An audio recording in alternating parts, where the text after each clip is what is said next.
Good evening, everybody. My name is Wayne Ranney, and I serve on the board of directors for the Grand Canyon Historical Society. And we welcome you to tonight's virtual outing.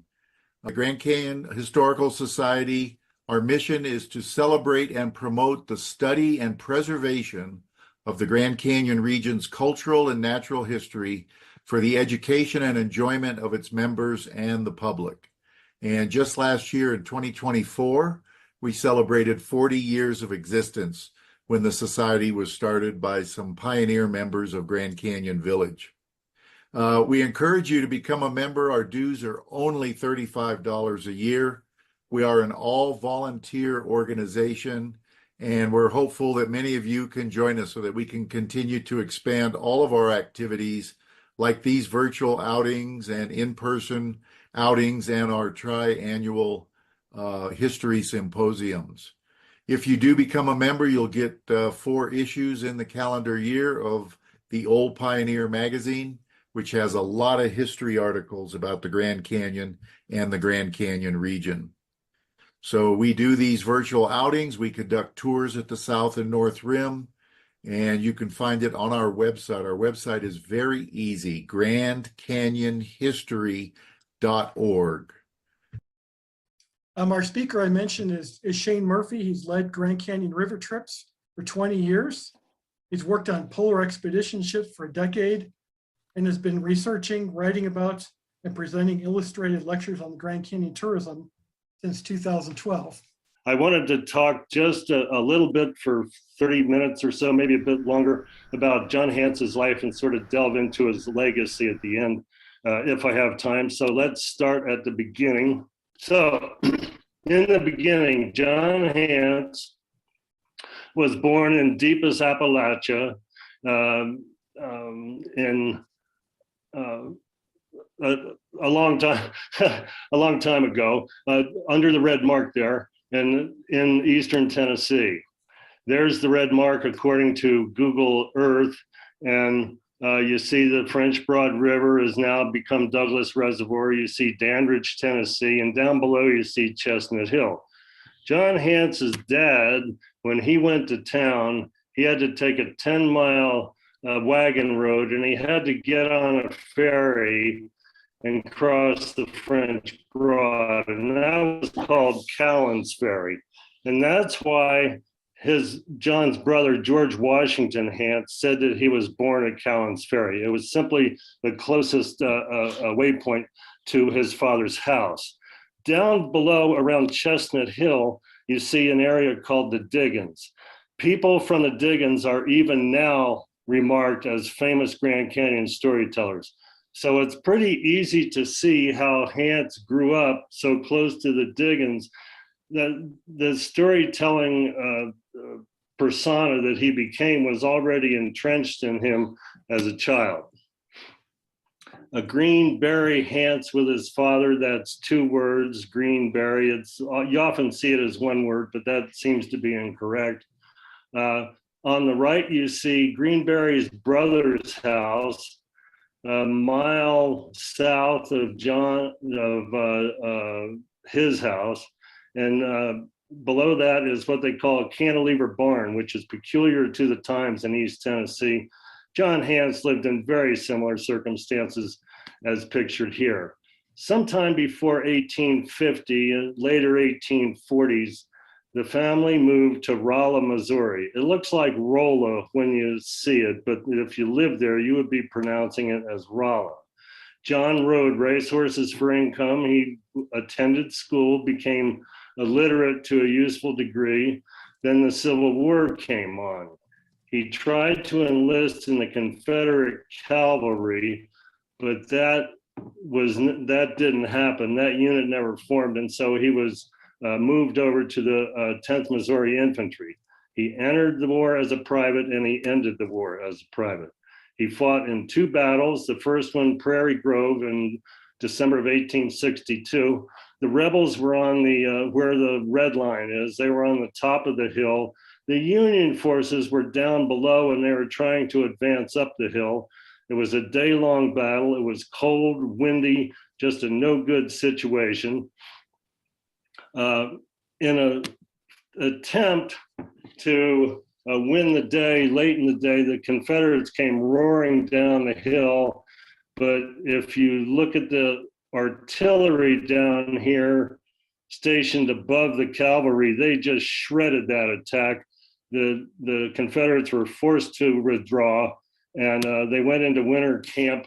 And the next summer, they participated in the attack on Helena, Arkansas, trying to stop Union ships from moving down the river.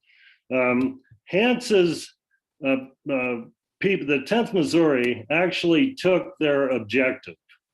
And that's quite interesting and says something about that unit. But at the same time, the USS Tyler, which you'll see noted down here at the bottom of the illustration, was laying down all sorts of exploding shells. The Confederate attack was called off.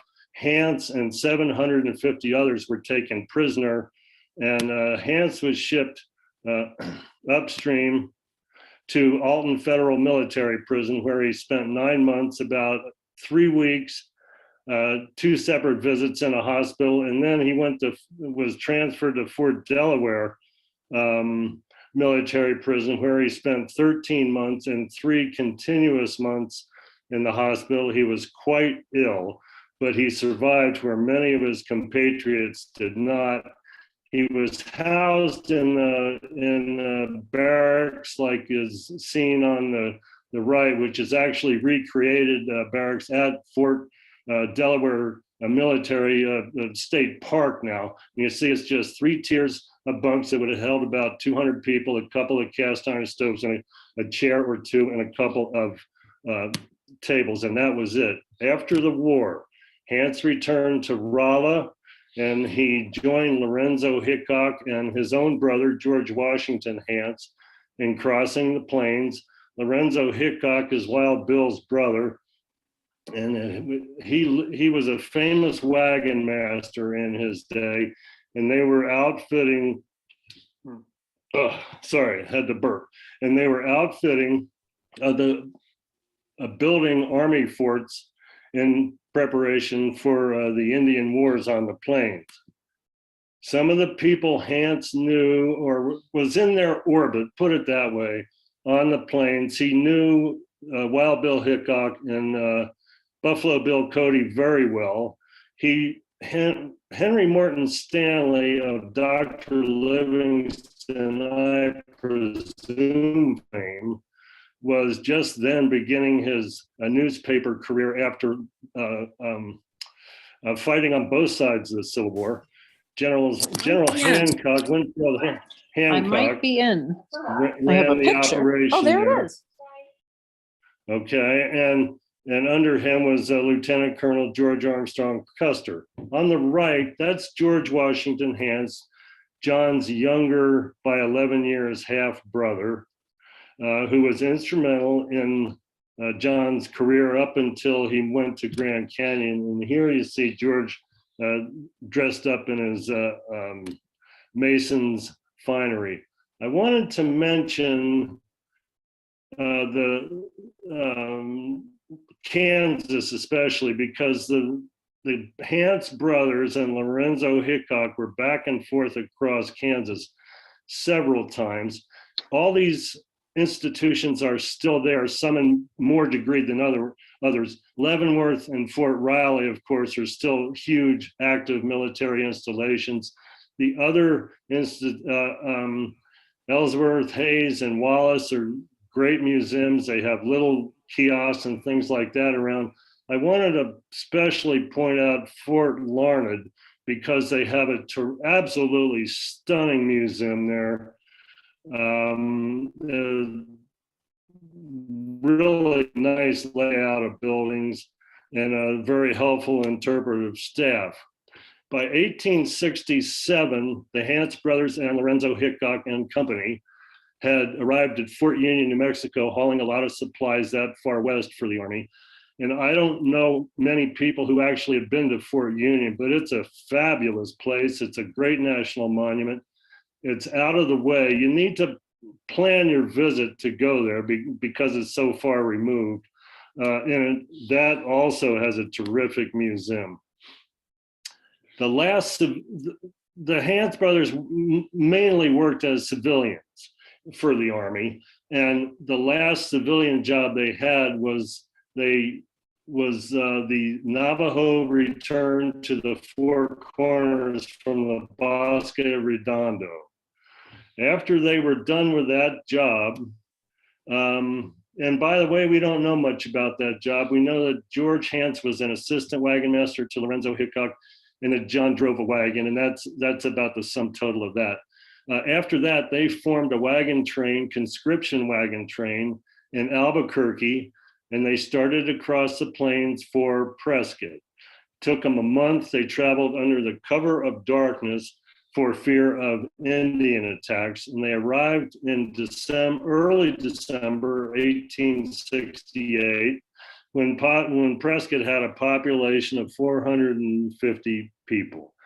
On the right, you see a map of Arizona at the time, and what that big, huge yellow area, that's Yavapai County, and it got to be much smaller down the years. But when they pulled into town, they bought 640 acres a few miles north of Fort Whipple and began furrowing and started to grow plants to supply the military at Fort Whipple. After a couple of years, a drought came on.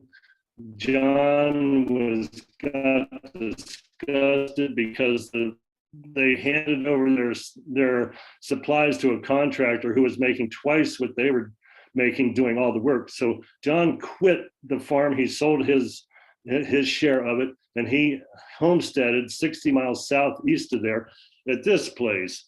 And this is, today it's called Orm School, and it's on Ash Creek. It's below the confluence with Osborne Creek. He took that homestead to term, and it was awarded to him. During his last year there, he also participated, and along with George, he participated in the Yavapai and Apache removal from the Verde down to the San Carlos Reservation. And if you think about that just for a minute, the Hance brothers were involved in the Navajo return to the Four Corners and the Yavapai and Apache removal from the Verde. They saw both ends of that rainbow, and they got stuck in a bunch of Indian fights in the meantime. John sold his homestead, on Ash Creek to his brother, and he started another homestead south of Camp Verde on the Verde River. That's the red dot. The blue square is the Camp Verde Sutler store, and here's a photo of it at the time. Here's a photo of it that I took last year, and it's now a restaurant and bar, and you can go in there and you can sit around, and you can be just like John Hance was a long time ago. It's really fascinating experience for me to be in there. Here's the rest of the story on Camp Verde. You see, you can't really get there efficiently from anywhere. It's at the end of the road, no matter how you come at it. So when John Hance bought an undershirt, drawers, overshirt, tobacco, thread, needle, and whiskey on an economy of $1 that now equals about $25, he spent $275 that day for just those 6 items. Here are a couple of other curiosities from the ledgers that I photographed. Here's a John Hance notation on October 7th. He bought a satchel for $1. He bought, in today's currency, $75 worth of whiskey, and he bought a knife. Then along with him at the counter, here's George W. Hance, his brother. And George Hance is with a guy who the clerk spelled his name Highjolly, High Jolly, the mythic immigrant camel driver. He was in Verde. He knew the Hance brothers very well. And this day, George Hance bought for High Jolly drinks, tobacco, bread tickets, and a can of oysters. On the other side, you see another John Hance account. This one's sort of interesting because he bought a pair of boots for a fellow who worked for him. His name was Smith. Extremely expensive boots, $11. He bought a pipe, and he bought boots for self. And the reason this is so fascinating is because this is actually John Hance's handwriting where it says self. And you don't see that. John Hance's handwriting is very rare and endangered. You rarely see it anywhere. Another thing that the ledgers reveal was his partnership with a fellow by the name of Murray McInerney. And we have the actual founding of the partnership in real time. On April 3rd, 1878, Hance was in the store, third customer. He took, says paper tea, and what that means is paper tea bags. He took some tea bags off the shelf, put them on the counter. The clerk wrote it down, then the clerk crossed it out. Then a couple other folks, and there's cattle camp, and that's John Hance also. He's mixed up with his brother with a cattle camp. Here's a fellow we don't know much about. Joe Melvin is John Hance's neighbor, who obviously almost certainly came to the store with him. And then after the clerk crosses it out, that same paper tea is repurposed in a new account under the name of Hance and McInerney. Murray McInerney was a contractor to the military. He was very successful. He had teams in the field. He was wide-ranging. And because of him, John Hance made a lot of money down the next few years. John Hance, however, had a problem. He was drinking and he was gambling too much. Sorry. And in April 1881, he was $900 in debt, and he had to mortgage his own homestead to his partner who lived on his homestead for the $900, which was not repaid, and the whole thing was redone. And finally, Hance performed to satisfaction and repaid the loan. Now,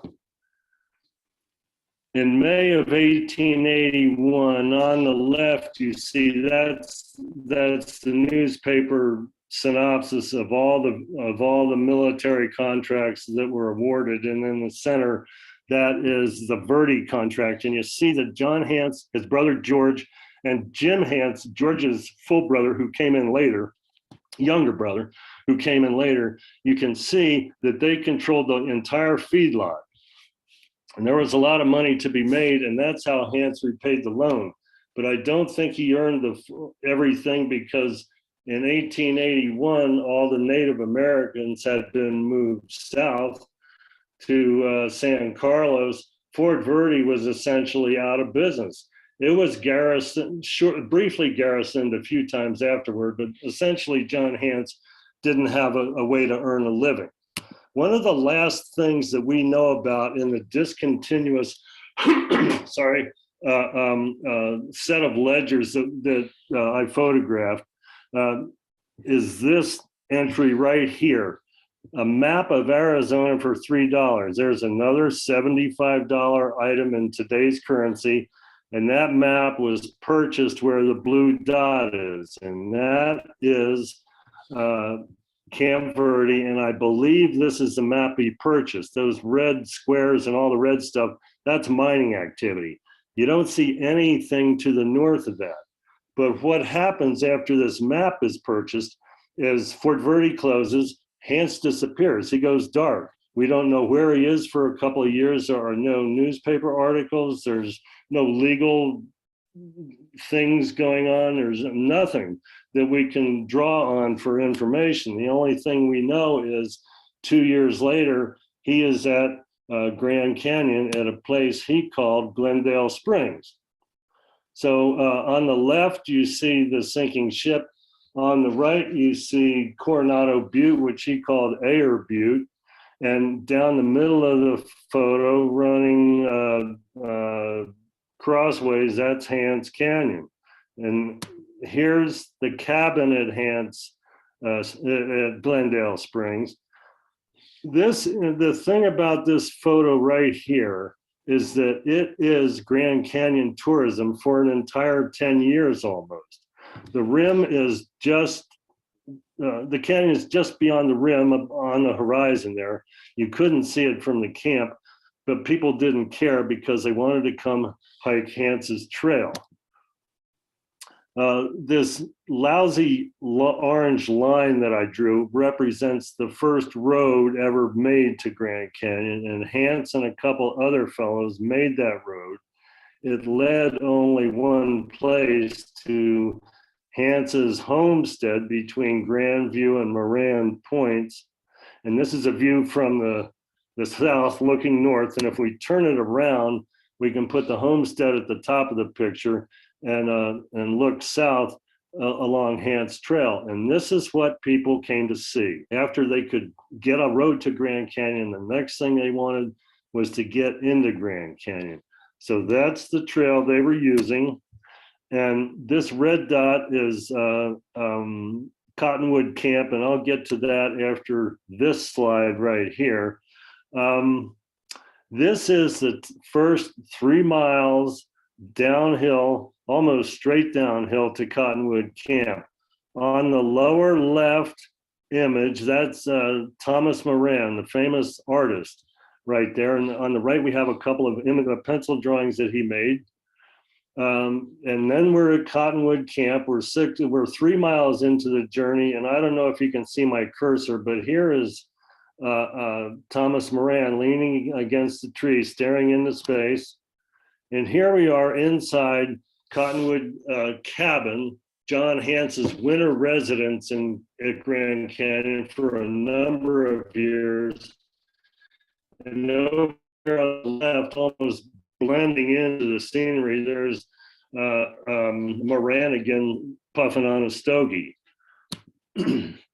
Below Cottonwood Camp, we get into Upper Granite Gorge. I have a warning here that my internet connection's unstable. I don't know anything about that. I have plenty of batteries and all that, so don't know what's happening there. But at any rate, below Cottonwood Camp, you dropped into Upper Granite Gorge. It was slick and slippery and required several rope descents. Here's one set, here's the other set of photographs. Looks like they're going down in this one.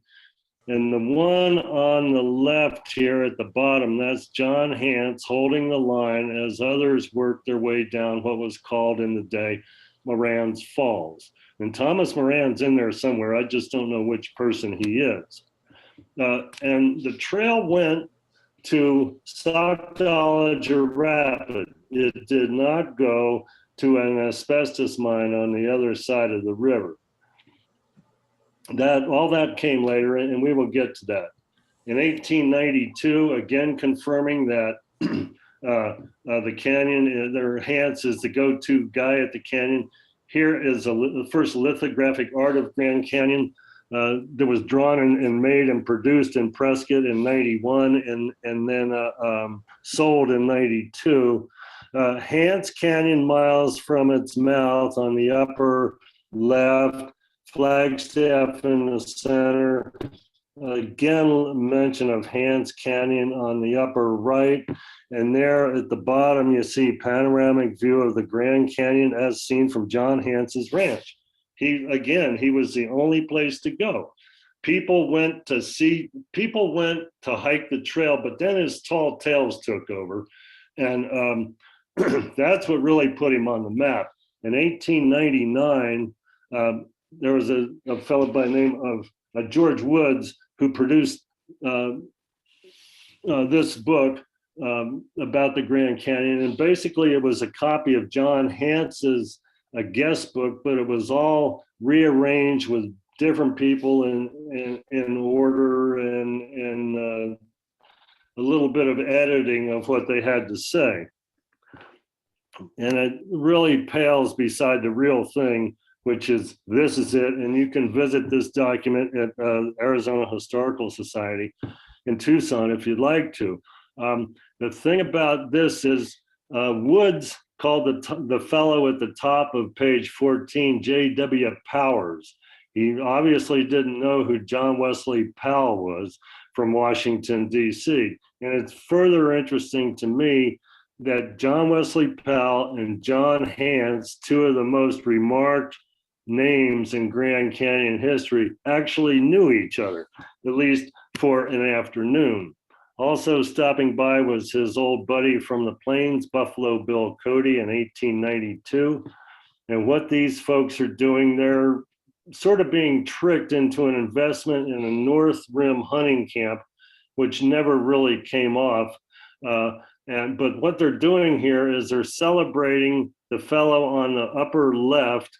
He has made his first, these are English folks, and he's made his first big game kill in America, and so they're toasting him. Also, of this visit, there is a fictional account made by Prentice Ingram, and the fiction is just unbelievable, but the facts are woven into it. It's quite interesting. One of the great things that Hance really relished and took care of and was very proud of was his guest book, and that's one of the things revealed in there.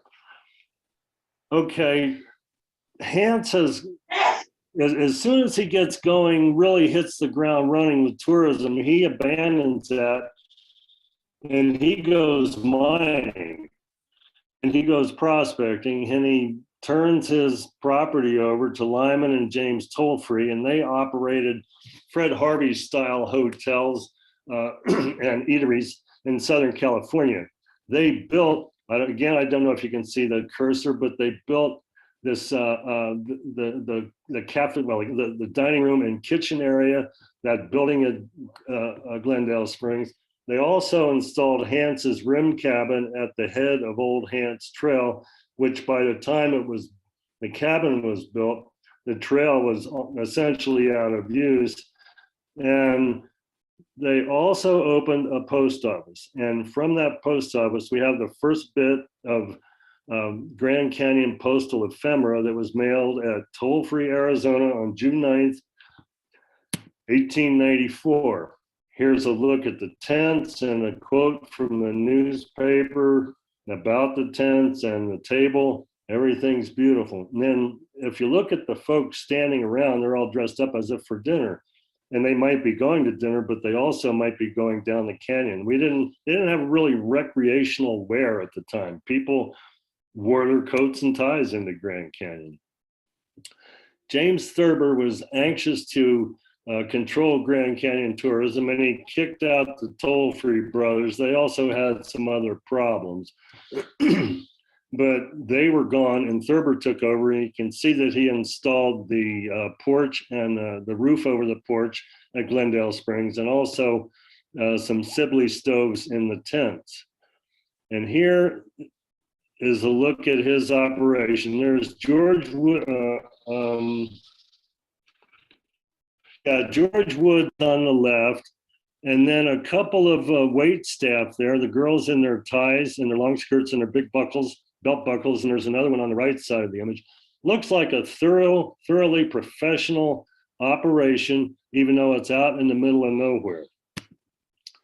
New Hance Trail grew up alongside Old Hance Trail, but it was so much easier to get to the river, or at least get to Tonto Platform, which was the design of it, so that some of Hance's friends could had winter forage for their stock.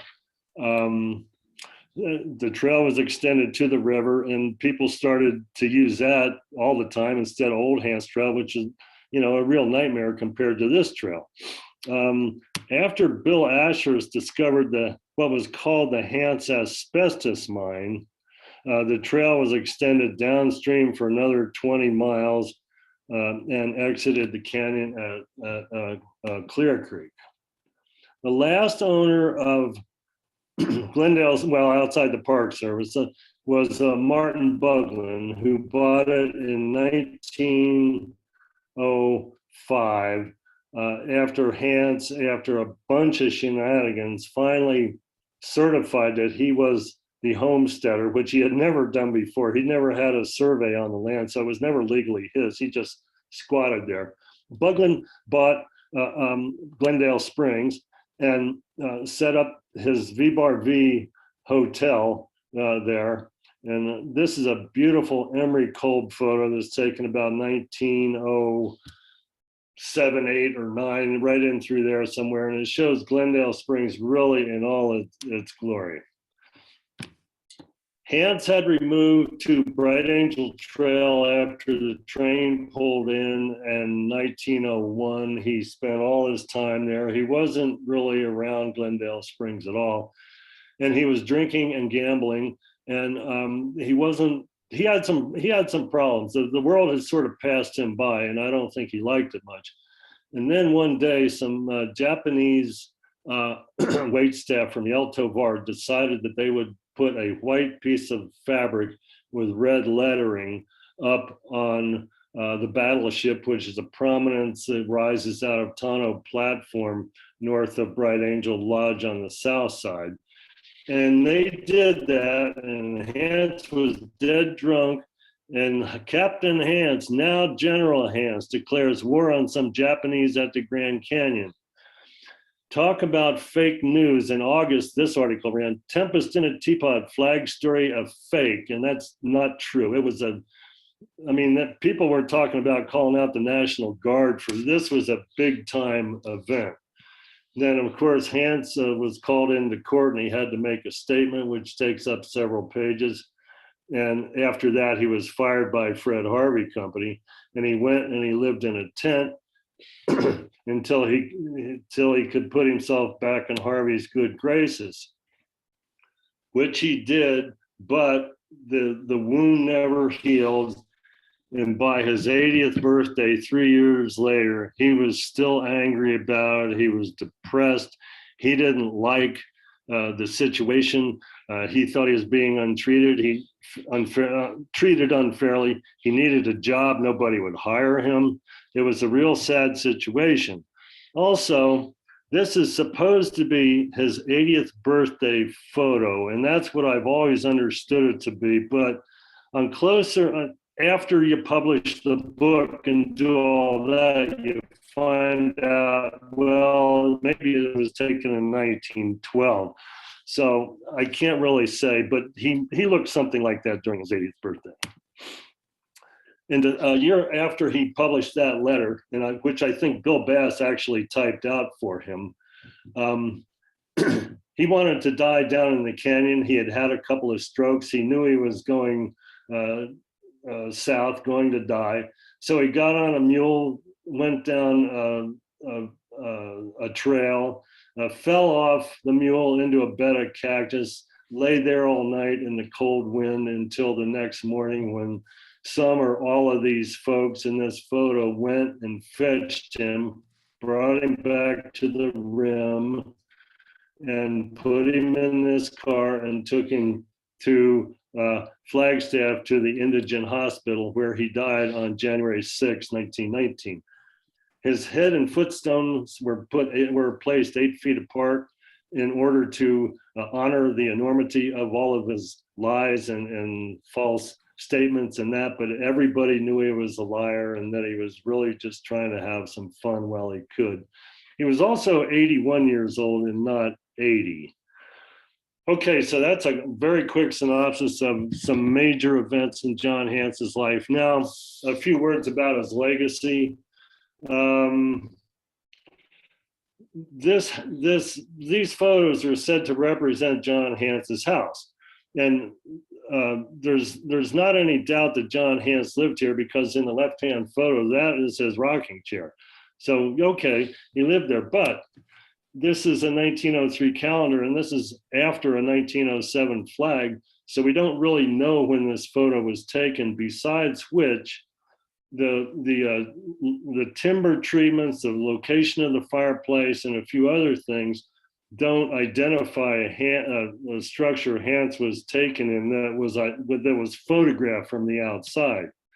Now, it might have been Bucky O'Neill's cabin. The fireplace is in the right place, and the window treatment is quasi-accurate. But what's really going on in this photo is that it's always said that John Hance wore off his fingertip pointing at the canyon.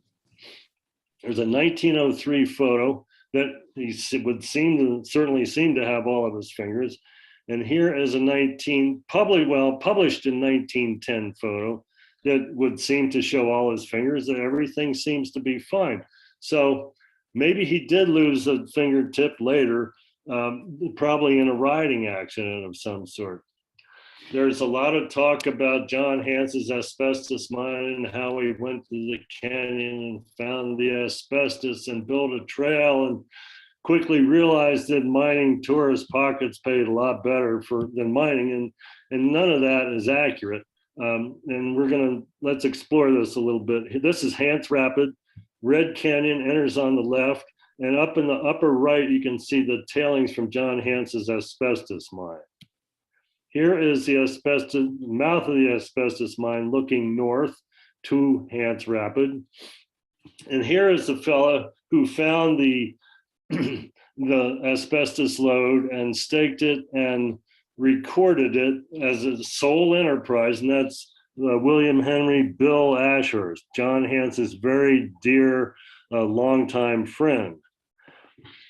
Ashurst could not sell the mine or the asbestos out of it because of the logistic problems of dealing with it. So 10 years later, while on another mining expedition, he died in a rock fall.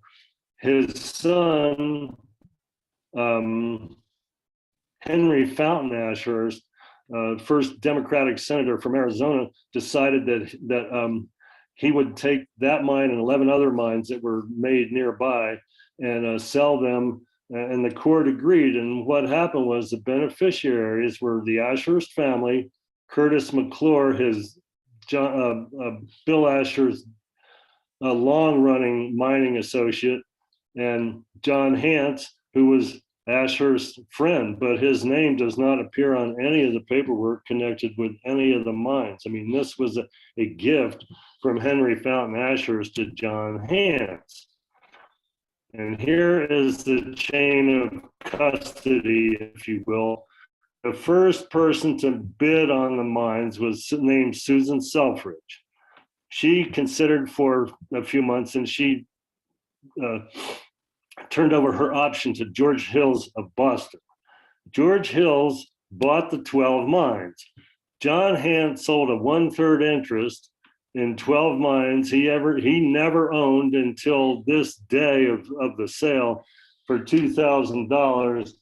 And in today's money, that is $63,000. That's a lot of money. A year later, George Hills took and he sold the mines to an operation called the Hance Asbestos Mining Company, which was named for proximity to the rapid. John Hance really didn't have anything. And here's a quick look at Hance Asbestos Mining Company from Kittery, Maine. I went to Kittery, Maine. I got the 24 corporate documents that they found in the basement in just a matter of hours. I was amazed they did that. But none of the documents mention John Hance at all, not a peep. You can also find the same information in newspapers. And last, let's talk about Darby.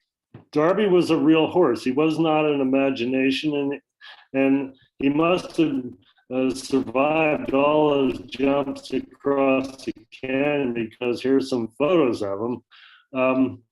In the left-hand photo, his head is off screen. That's where the picture ends, unfortunately. But in the right-hand photo, that's Darby head on. And if you look on the left, you see Miss S in the right-hand photo. This is Susan Selfridge right here, who made the first offer on the mines. That's Susan Selfridge riding Billy. And I think Billy has the white mark on his head.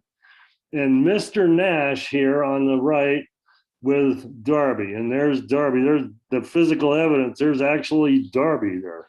Okay, so that's a very brief, very quick look at John Hance's life and a bit of his legacy. And just to summarize, the greatest liar on earth was the first Anglican settler at the canyon. He built the first road to the canyon, the first hotel at the canyon, and the first trail into the canyon. They came to see the trail, but his stories took over, and that's what made it. And then in his lifetime, his some 37, 38 years at Grand Canyon, the visitation of that place grew from just John Hance to 38,000 people the year he died. And it's, to me, it's well worth remembering that he brought the first several hundred, if not the first few thousand, to Grand Canyon. I also have a Pinterest page. I invite you to go to the Pinterest page, and you can talk to me through there, or however you want to. And I have 160 items here, there, or over that, and there's a lot of information and a lot of good photos.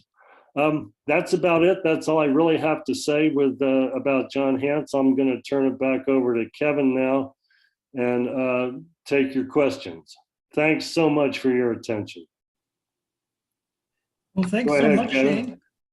And we'll take some questions as they come in. Just a reminder that Shane's outstanding book that has so many of the pictures we saw here is available. And if you go to the Grand Canyon Historical Society's website, you can purchase it there. So you can get a great book and also support the Grand Canyon Historical Society. So let's get to a couple of questions. And this question is from Daniel Maurer, who I'll point out is a direct descendant of George Washington Hance.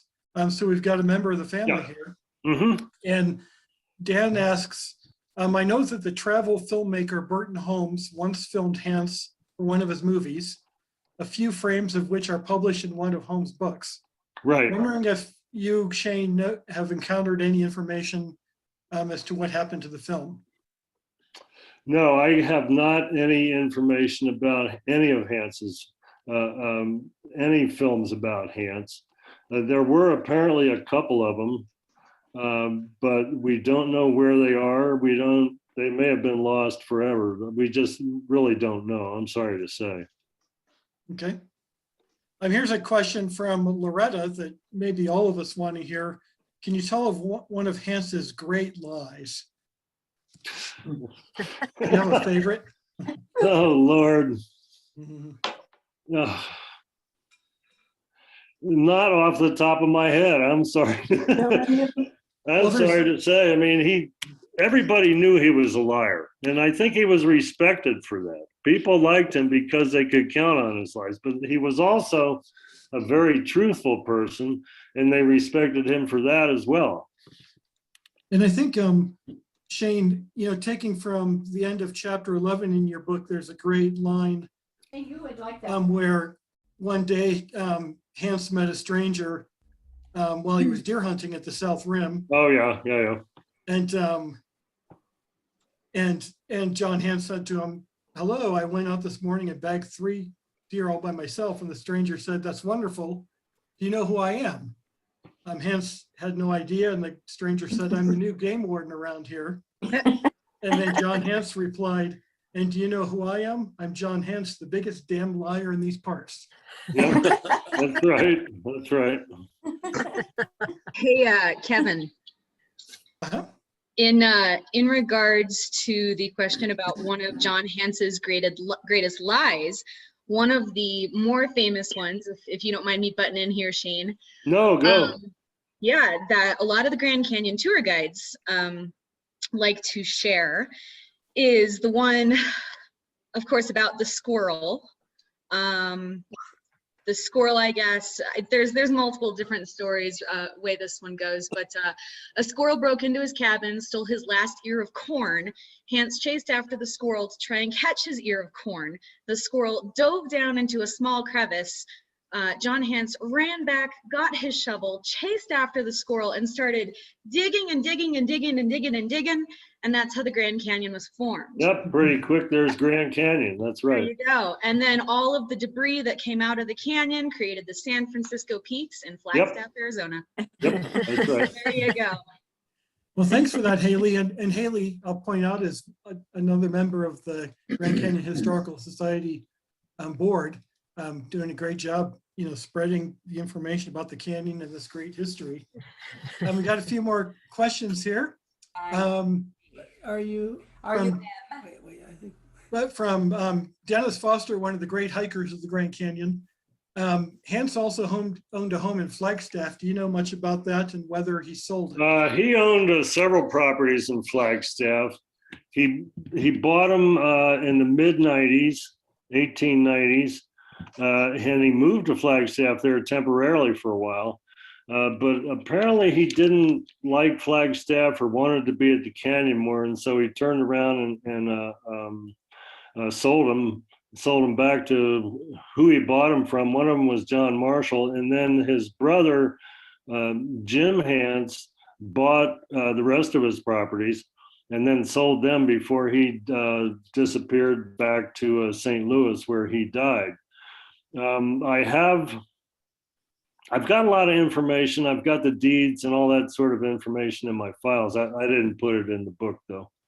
Do you know if any of those buildings that he owned are still around? I suspect that there's maybe one on South San Francisco Street, but I can't confirm it, no. Sure, okay. And I'll just remind everybody, if you have questions, probably the best thing is to send them in the chat so we're not all talking at once. Here's a question from Paul Schweitzer. Do we know who is it? We don't, except for the parson whose name I forget right now. I had it in the book, but then I, for some reason, removed it from the book. He was an Episcopalian priest from Flagstaff. It is said that generically that all of Hance's friends from his days at the Grand Canyon were there. John Marshall, who is probably his oldest, longest running friend, was escorted his body north in its own private Pullman car and was at the service. And he would have brought some other people along with him who knew Hance, but as far as I know, there's not a list of attendees. Okay. Here's a question from Paul. Paul says, when I was a kid, we would ride our bikes out to the ruins of the Boogland Hotel and rummage for all sorts of interesting things. Was that Hance's hotel? Now, where did you ride? The Boogland Hotel? Yeah, yep. And I don't know if I understand the question. He was wondering if that hotel was Hance's hotel. No, that was Boogland's hotel, but it was on Hance's property at Glendale Springs. Yeah, okay. Hance never owned that. No. Okay.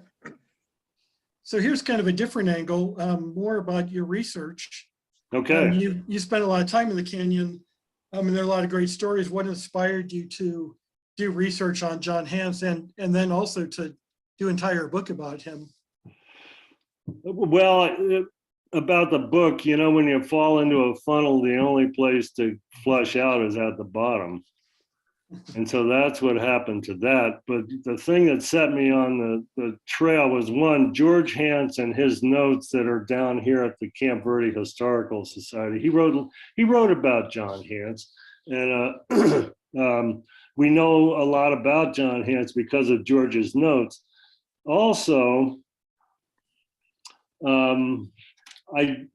every time I asked somebody in Grand Canyon, I did this for years while I was on the river, what do you know about John Hance? And it was what I always got was, well, he went to the canyon, found an asbestos mine, built a trail to it, and then he found out that mining tourist pockets was paid a lot better. And that's all I ever got, really. I didn't really get any hard facts. And so that put me on the trail to the, after I found out there was a place down here called Hance Spring, and I wondered if that was named for John Hance.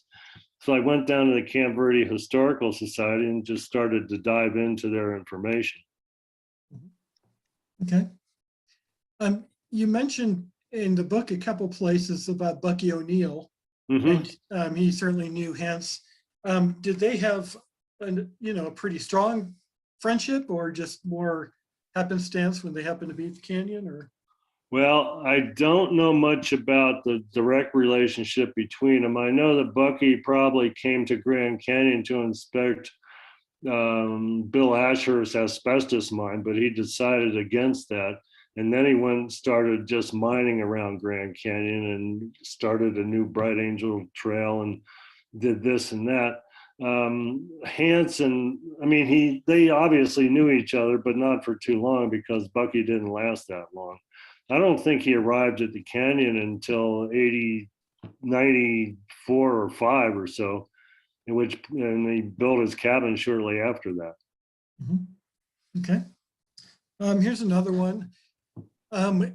With all the research you've done, how do you think John Hance should be represented at the Grand Canyon? There's some signs here and there that talk about him. Is there more that you'd like to see at the canyon in terms of exhibits or that sort of thing? Well, for one thing, I wish Grand Canyon Conservancy would think about selling my book. That would help. And I think John Hance really deserves I think Glendale Springs deserves a plaque, and I think the head of Old Hance Trail deserves a plaque or a kiosk or something. I mean, you drive right past Glendale Springs there, you don't even have a clue what happened there. It's And where's quite near that it's you quite near describe where that's Bugland located, picnic roughly? area. Sorry? Can you describe where Glendale Springs is located roughly? If you head east out of Grandview and you go about, I don't know, 4, 5, 6 miles, whatever it is, you'll go past Bugland picnic area on the left. And you go another quarter mile or so down the hill. And there's a little pull out there under the trees. It's big enough for 2 or 3 vehicles. Be very careful pulling in there because the traffic coming west is usually not is outside the speed limit. Pull in there and just walk back across the street and down into the hollow, and that's where Glendale Springs is. Well, that's where the Buglands Hotel, that's where the Thurber Hotel, and that's where John Hance's cabin were located, right there. And there are foundation stones for all buildings that are still there. Okay. Not very many of them for Hance's cabin or for Thurber's Hotel, but Bugland's foundation is pretty hard to miss. Yeah. Okay, we have time for a couple more questions, so let me see if we can get these. From Tracy, she's just curious if there are any stories related to the time that John Hance spent with Theodore Roosevelt. Well, I mean, just basically what you said. I mean, Roosevelt, when they first met, called him the world's greatest liar because he told Roosevelt a story about a pack rat that was smoking his pipe. And don't know too much about the 1911 trail ride, but I know that Roosevelt had a high degree of respect for John Hance. I knew that he talked earnestly with John Hance. And I also know, interestingly, that they both died the same day.